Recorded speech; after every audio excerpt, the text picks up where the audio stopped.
వాగర్థావివ సంపృక్తౌ వాగర్థ ప్రతిపత్తయే జగతః పితరౌ వందే పార్వతీ పరమేశ్వరౌ.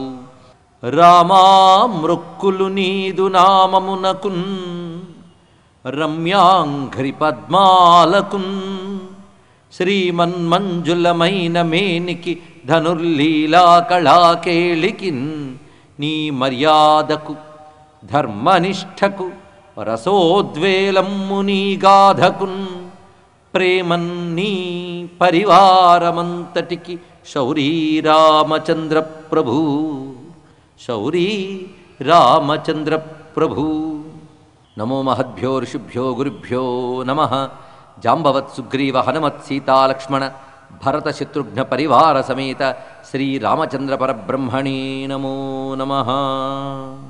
భారతీయ సంస్కృతిలో భార్యకున్న పేరుల్లో ఒకటి ధర్మపత్ని.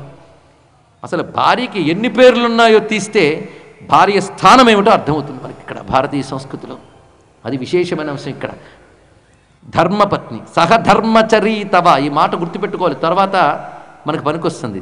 సహధర్మచరి, నీ ధర్మములో ఈవిడ నీతో పాటు ఉంటుంది, అందుకు ఇస్తున్నాను. కనుక భార్య భర్త చేత మంచి ధర్మాలు చేయించడం, ఆ ధర్మాల్లో తాను తోడు అయి ఉండడం, ఇది చాలా ప్రధానమైన అంశం. కనుకనే ఇయం సీత మమసుత సహధర్మచరీతవా ప్రతిచ్ఛచైనాం, ఈమెను స్వీకరించు, సహధర్మచారిణిగా ఈమెను స్వీకరించు. స్వీకరిస్తే భద్రంతే నీకు క్షేమమగుగాక. ఎలా చెప్పాడండి, మా అమ్మాయిని కానీ స్వీకరిస్తే నీకు క్షేమం అన్నాడు. ఎంత బాగుంది. అందుకే ఇచ్చేవాడే ఎప్పుడు పై చేయి ఉండాలండి. కనుక అమ్మాయిని కన్నవాళ్లే ఎప్పుడు పై చేయిగా ఉండాలి. మన సంస్కృతులు అది తెలుసుకోండి. అందుకని వాళ్ళ వంగక్కర్లే, హాయిగా అనొచ్చు. అలాగని చెప్పి దెబ్బలాట్లకు దిగద్దు. అది స్త్రీ జన్మ చాలా గొప్పది, స్త్రీని కనడం చాలా గొప్పది. స్త్రీ సంతానం కలవాళ్ళు ధన్యులు, ఇది తెలుసుకోవాలి ఇక్కడ. ఎందుకంటే కన్యాదానం చేసే భాగ్యం స్త్రీని కన్న తల్లిదండ్రులు లభిస్తుంది. కన్యాదానం వల్ల అటు పూర్వీకులు ఇటు పూర్వీకులు కూడా తరించిపోతారు.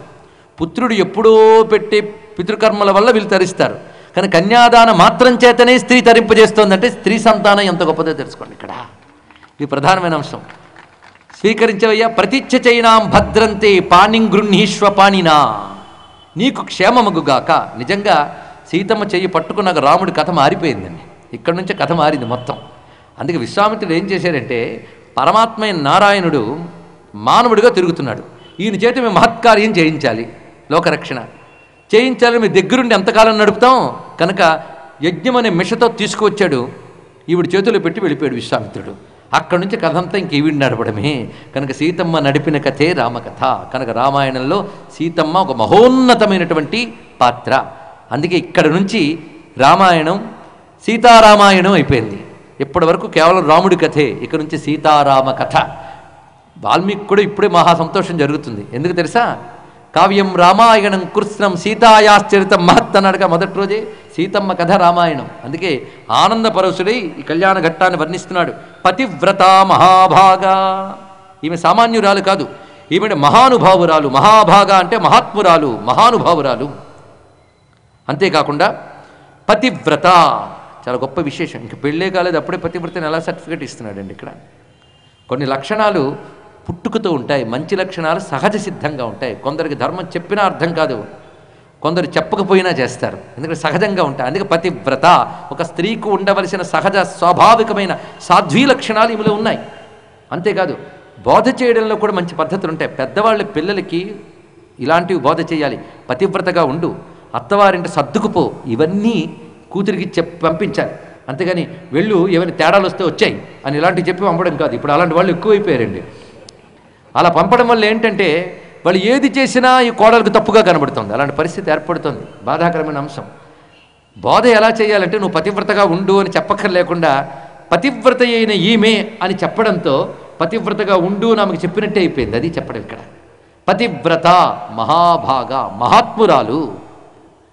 ఛాయేవ అనుగతా సదా, నిన్ను నీడలా అంటి పెట్టుకుంటుంది. ఏ నోటితో అన్నాడు కానీ అదే జరిగింది తర్వాత కదంతా కూడా. శ్లోకమంతట్లో రామాయణం ఉంది. సహధర్మచరీతవ ఛాయేవ అనుగత సదా. రాముడికి శ్లోకం గుర్తుండిపోయింది. అందుకే పెళ్ళయ్యక చాలా కాలం తర్వాత ఇందులో మాటలే చెప్తాడు సీతమ్మకి. ఆశ్చర్యం.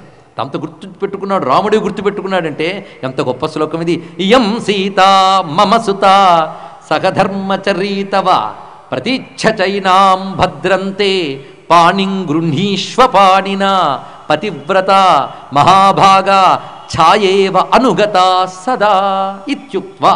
ఇలా చెప్పి కన్యాదానం చేశారు. సీతమ్మ చెయ్యి రామచంద్రమూర్తి పట్టుకున్నాడు, రాముని చెయ్యి సీతమ్మ పట్టుకున్నది. అది చూసి మురిసిపోతున్నాడు జనక మహీపతి, అది చూసి ఆనందిస్తున్నారు దేవతలందరూ, రాజులు, సామంతులు, పేరంటాళ్ళు అందరూ కుసుముష్టి కురిపించారు, అక్షతలు కురిపించారు. సీతారాముల కళ్యాణ వేళ అందరూ ఆశీర్వదించారు. జగత్తంతా లక్ష్మీనారాయణ రూపులైన సీతారాముల కళ్యాణమూర్తులను చూసి తరించిపోయి తన్మయమైంది. ఆ రమ్యమైన కళ్యాణ ఘట్టం జరుగుతున్నది. ఈ కళ్యాణ ఘట్టంలో ఉన్న విశేషాలు ఎన్నెన్ని ఆలోచిస్తూ ఉంటే, సాధు సాధ్వితి దేవానాం ఋషీణాం వదతాం తదా దేవదుందుభి నిర్ఘోష పుష్పవర్షో మహాన్ అభూత్. ఆ సమయంలో ఒక్కసారి దేవదుందువులు మారుమ్రోగాయి. ఆకాశము నుంచి దేవతలు పూలవృష్టిని కురిపిస్తున్నారు. ప్రకృతంతా శాంతించింది. అటువంటి స్థితి ఏర్పడినది ఆ సీతారాముల కళ్యాణ సమయంలో. ఇక్కడ తర్వాత మాంగళ్య ధారణ జరిగినది. అటుపై తలంబ్రాల ఘట్టం, ఎంత దివ్యమైన ఘట్టం జరుగుతోందో.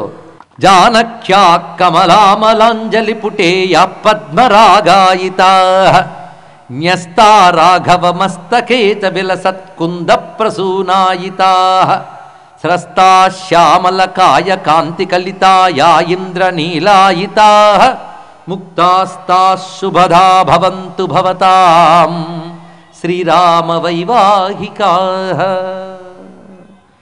సీతమ్మ రామునిపై, రాముడు సీతమ్మపై వేసిన తలంబ్రాలు సర్వ జగత్తుకి మంగళములు కలిగించుగాక అని దీని యొక్క భావం. ఆదిశంకరులు రామకర్ణామృతం అనే గ్రంథంలో రచించిన గొప్ప శ్లోకం ఇది. తలంబ్రాలు వేసుకుంటున్నారు. తలంబ్రాల ఘట్టం చాలా రమ్యమైనది. తలంబ్రాలు వేసేటప్పుడు ఏం వేయాలి? బియ్యం వేస్తారు. దాని పేరే తలప్రాలు. ప్రాలు అనే తెలుగు పదానికి బియ్యం అని అర్థం. ప్రాలు తెలుగు పదం. తలంబ్రాలు అంటే తలపై వేసుకునే బియ్యము.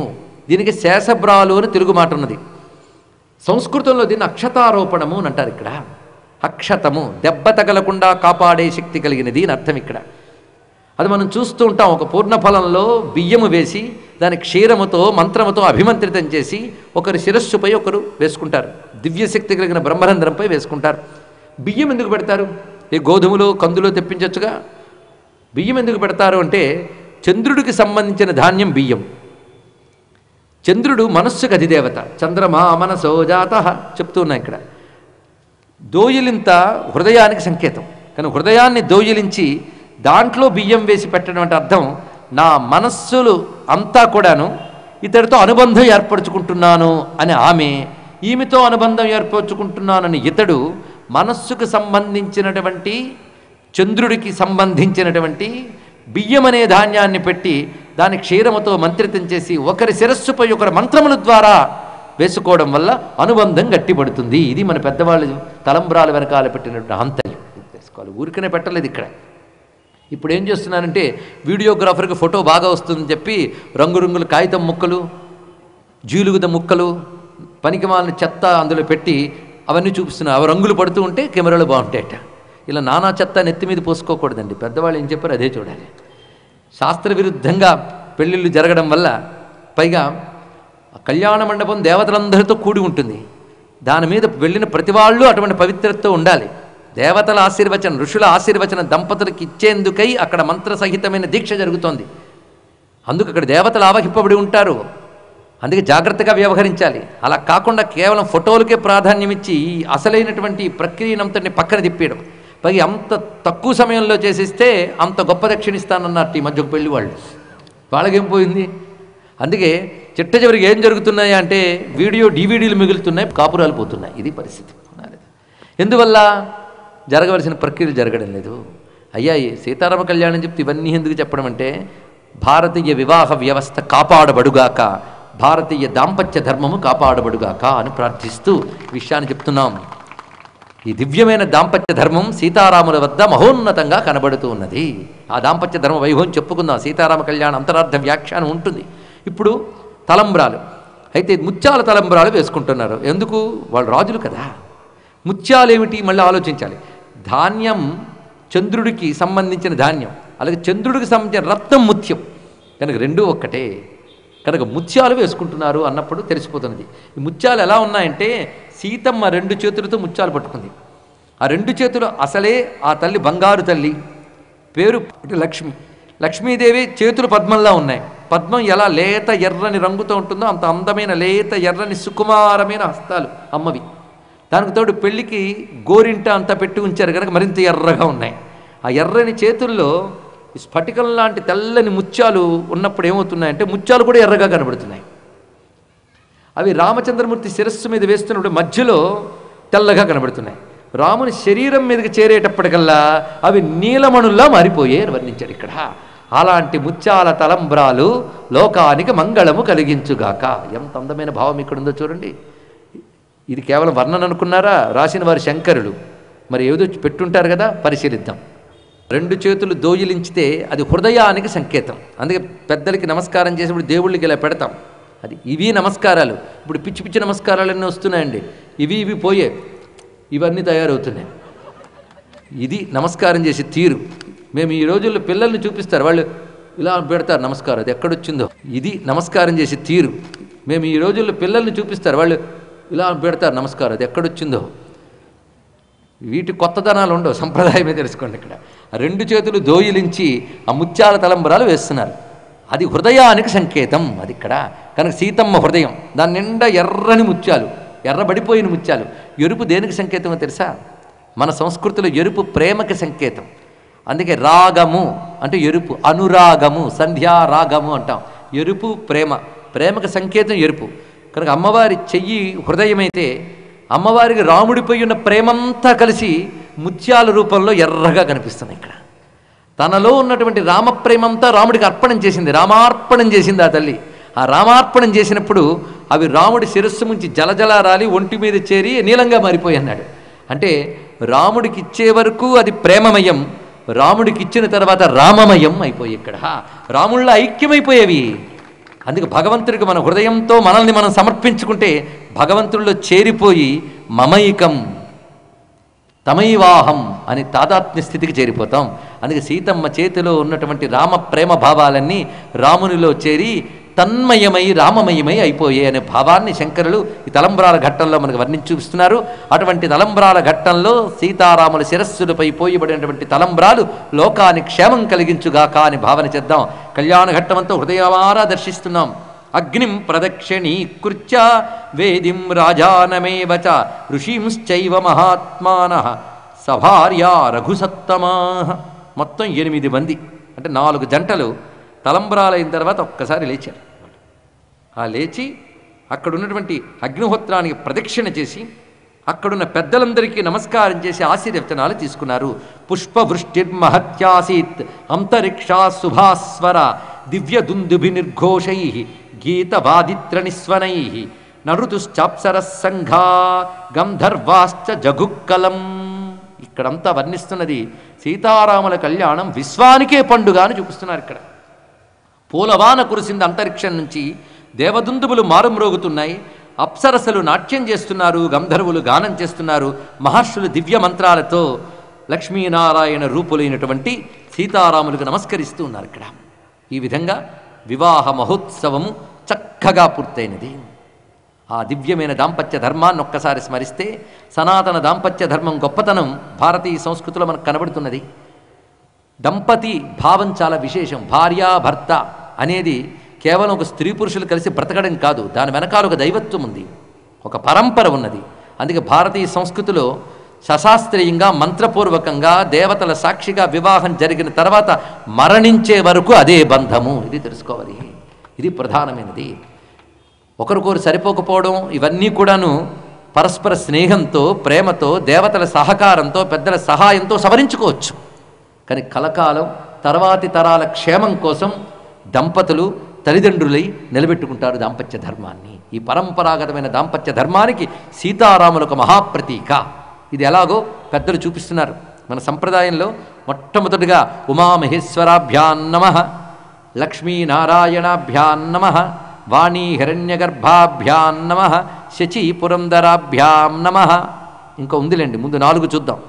ఉమామహేశ్వరులు, లక్ష్మీనారాయణులు, వాణీ హిరణ్యగర్భులు అంటే సరస్వతీదేవి బ్రహ్మదేవుడు, శచీదేవి ఇంద్రుడు, వీళ్ళు దేవదంపతులు.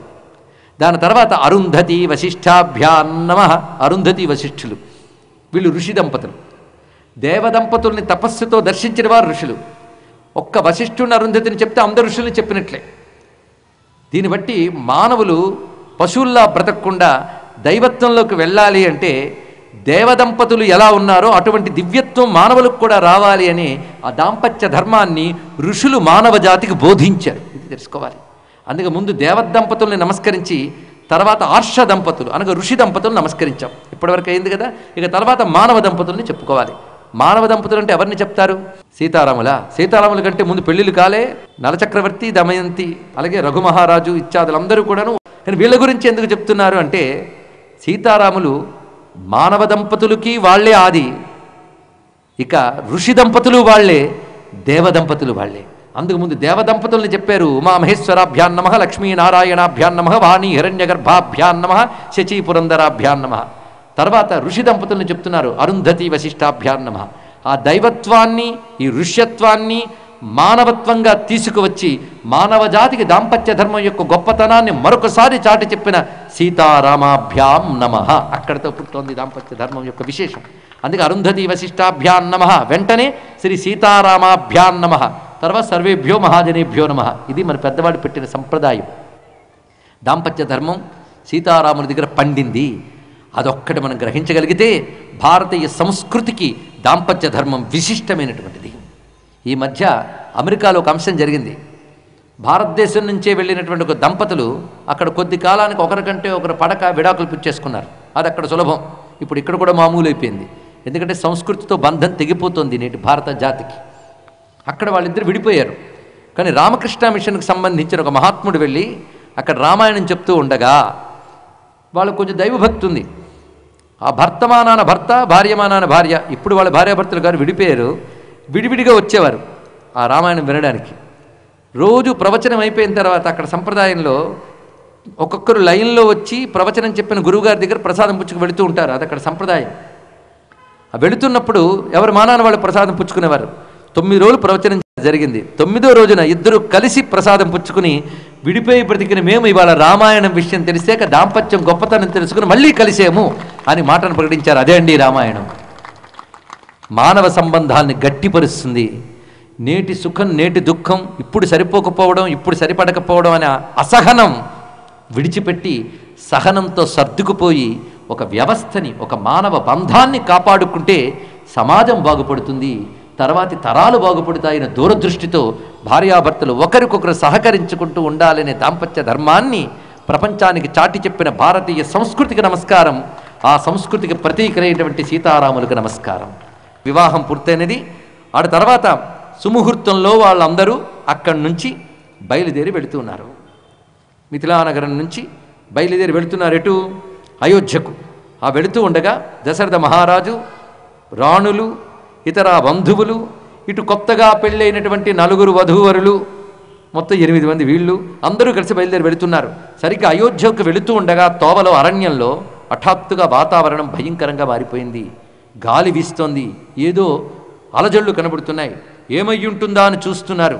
ఆ రేగిన దుమ్ముకి ఎవరూ నిలబడలేకపోయారు, కొద్దిమంది తప్ప. ఆ కొద్దిమందిలో దశరథుడు, రామలక్ష్మణ భరత శత్రుఘ్నులు, అదేవిధంగా వశిష్ఠుడు ఇత్యాదులు ఉన్నారు. ఒక కంపనం ఏర్పడింది. అంటే ఎవడో ఒక మహాత్ముడు వస్తున్నాడు. అప్పుడు అటువంటి వాతావరణంలోంచి ఒక మహాత్ముడు వస్తున్నాడు. ఒకవైపు ధనుస్సును పట్టుకున్నాడు, మరొక చేత్తో గండ్రగొడ్డలి మొదలు పట్టుకొస్తున్నాడు. తస్మిం స్తమసి ఘోరేతు భగ్నఛన్నేవ సాచము దదర్శ భీమ సంకాశం జటామండలధారిణం. ఒక మహాపురుషుడు వస్తున్నాడు. ఏనాటివాడో, ఎప్పటివాడో మహాత్ముడు. జటామండలం ధరించి ఉన్నాడు. ఒక పొడవైనటువంటి శరీరం, ఒద్దైనటువంటి శరీరంతో ఉన్నాడు ఆయన. భార్గవం జామదగ్నియం, జమదగ్ని పుత్రుడైనటువంటి భార్గవు రాముడు, పరశురాముడు వస్తున్నాడు. ఆ జటామండలము ధరించిన వాడు కైలాసమివ దుర్ధర్షం. కైలాస పర్వతాన్ని ఎలా కదపలేమో అతన్ని అలా కదిలించలేము, అంత దృఢమైనటువంటి వాడు. కాలాగ్నిలా ప్రకాశిస్తున్నటువంటి వాడు. కాలాగ్నిమివ దుస్సహం జ్వలంతమివ తేజోభిగ దుర్నిరీక్షం పృథగ్జనే స్కంధే చాసజ్జ పరశుం ధనుర్విద్య గణోపమం. అతను పట్టుకున్న ధనుస్సు ఎలా ఉన్నదంటే మెరుపు తీగలు గుత్తుని పట్టుకున్నట్టు ధనస్సుని. అలాంటి ధనస్సు పట్టుకున్నాడు. నిగనిగలాడిపోతోంది ధనస్సు. సామాన్యమైన ధనస్సు కాదు అది, అది మెరిసిపోతోంది. అది పట్టుకుని వచ్చాడు ఆయన. వస్తూ చుట్టూ చూస్తున్నాడు. ఆయన చూపు నిలబడిపోయింది రాముని మీద. ఆయన్ను చూస్తూ నిలబడ్డాడు. ఈ పరశురాముని చూడగానే వణికిపోయాడు దశరథుడు. ఎందుకంటే ఎంత పిల్లాడి ప్రతాపం తెలిసినా నా పిల్లాడనే ప్రేమభావం ఉండడంతో క్షత్రియాంతకుడైన పరశురాముడు ఇప్పుడు వచ్చాడంటే ఏం ప్రమాదం ముంచుకొచ్చిందో, నా పిల్లాడికి ఏం జరుగుతుందని భయం పుట్టుకుంది. వెంటనే ఆయనకు అర్ఘ్యపాద్యాదులు ఇచ్చి, స్వామి నువ్వు ఆయుధాలను విడిచిపెట్టావు, ఇప్పుడు ప్రతిజ్ఞ పూర్తి చేసుకుని 21 మార్లు క్షత్రియ వంశాలను నిర్మూలించి అవతార కార్యం పూర్తి చేసుకున్నాం. భృగు మహర్షి వంశంలో జన్మించావు. వేదాంగాలు అధ్యయనం చేసిన మహాత్ముడువు, తపస్వివి. ఇంద్రుడి సమక్షంలో ప్రతిజ్ఞతో నీ శస్త్రాలన్నీ విడిచిపెట్టావు. అటువంటి నువ్వు ఇప్పుడు ఇంత మహాకోపంగా రావడానికి ఏముందయ్యా? పోనీ నువ్వు క్షత్రియ సంహారం చేసిన తర్వాత వచ్చినటువంటి భూమినంతా ఏం చేసావంటే కశ్యప ప్రజాపతికి దానం చేసేసావు. ఇది నీ యొక్క నిస్వార్థమైనటువంటి త్యాగబుద్ధిని చెప్తోంది. నువ్వు ఇప్పుడు ఇలా రావడానికి కారణమేమిటి? నువ్వు రావడం చూస్తూ ఉంటే మాకేదో మహోపద్రవం తెచ్చి పెడతావేమో అనిపిస్తుంది. మమ సర్వ వినాశాయ సంప్రాప్తస్త్వం మహామునే. నువ్వు మా రాముడిని ఏం చెయ్యకు, ఇతను పిల్లాడు, ఏం తెలియదు పాపం, ఏమీ చెయ్యకు సుమా, ఈ రాముడు లేకపోతే నేను బతకలేను అన్నాడు. ఇతని మాటలేం వినలేదు అసలు పరశురాముడు. అనాదృచ్చేవ తద్వాక్యం. దశరథుడు మాటలు విననట్టే రాముణ్ణే చూస్తూ నువ్వేనా శివధనుస్సును విరిచినది అని అడిగాడు. ఇప్పుడు ఆ పరశురాముడు ఎలా కనబడుతున్నాడంటే, తాళ ప్రమాణమౌ తను ఎష్టి కలవాడు, జలధి నిర్వులవోని జడలవాడు, అఖిలాంగ కముల రుద్రాక్షముల్ కలవాడు, కాంతి పిండుల ఎర్ర కనులవాడు, పాలభాగము నందు బ్రహ్మతేజము వాడు, చేతులందాయుధ శ్రీకలాడు, కైలాసమును ఓలె కదిలింపరనివాడు, అఖిల లోక సంహార కాలాగ్నివోలె దుస్సహంబైనవాడు, మహితమైన తేజమున కన్నులెలయించి తేరి జొరనట్టివాడు, విద్యుద్గణోపమంబైన చాప ధృతివాడు, వచ్చే పరశురామమూర్తి, వచ్చే పరశురామమూర్తి. చక్కని జడలు, అది కూడా తెల్లగా వంకీలు తిరుగుంది. ఎలా ఉందంటే సముద్రపు నొరగల్లా ఉంది ఆ జడలు. తర్వాత మెరుపుల గుంపు లాంటి ధనుస్సు పట్టుకున్నాడు. జాజ్వల్యమానమైన నేత్రాలతో ప్రకాశిస్తున్నాడు. భస్మరేఖలు అలదుకున్నాడు. రుద్రాక్షలు దాల్చి ఉన్నాడు. చూపు ఆయన వైపు చూస్తున్నాడు. నువ్వేనా శివధనుస్సును విరిచినది అని అడుగుతున్నాడు. ఇక్కడ రామచంద్రమూర్తి వింటూ ఉన్నాడు. చెప్పు, ఎవరు విరిచారు? ఇక్కడ నా అనుమానం నిన్ను చూస్తుంటే నువ్వు విరిచేవేమోనని. నువ్వేనా? పైగా ఆ శివధనుస్సు ఎటువంటిది? మహాదివ్యమైనది. దానిని చూడడమే కష్టం, కదపడం మరీ కష్టం. పట్టుకు విరిచేవంటే ఎలా విరిచావు నువ్వు? ఇమే ద్వే ధనుషీ శ్రేష్ఠే దివ్యే లోకాభివిస్తృతే. శివధనుస్సుతో పాటు మరో ధనువు ఉన్నది. ఆ రెండు సమాన ధనువులు. అది విష్ణు ధనువు, అది దివ్యమైనది. ఈ శివధనుస్సు నువ్వే విరిచిన వాడివా? ఎవడురా విరిచినవాడు అనగానే అంతవరకు మౌనంగా ఉన్న రామచంద్రమూర్తి తండ్రి మీద గౌరవంతో మౌనంగా ఉన్నవాడు విశ్వామిత్రుని వద్దకు వెళ్ళాడు.